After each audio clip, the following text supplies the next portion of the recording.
Kinamusta nga si Kim Chiu tungkol sa napalapit na kaarawan ng aktor at leading man na si Paolo Avellino. Okay naman, nag-uusap, lumalabas pa rin. Natatawang sagot ng aktres na kanina nga lang ay magkasamang nag-fun run ng dalawa. Anong birthday gift mo sa kanya? Usisa pa kay Kim. Siguro ang regalo ko sa kanya, prayers and good health. Hindi pa siya nagsiselebrate ng buo, so makikita natin yan pag nagpa-party siya. Sinang aktres na matagal nang sinasabing karelasyon ng aktor. Anong birthday wish mo para kay Paolo? Even busier and better and more projects. Samantala, napapahanga daw si Kim sa mga nagiging performance ni Paolo sa mga project na binibigay sa kanila. Naa-amaze ako dahil kakaiba rin talaga yung binigay niya sa lahat. Napadali rin yung trabaho ko namin dahil sa kanya.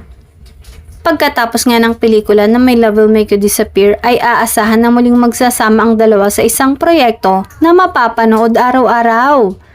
Ngayon pa lang ay excited na ang mga Kim Pao fans.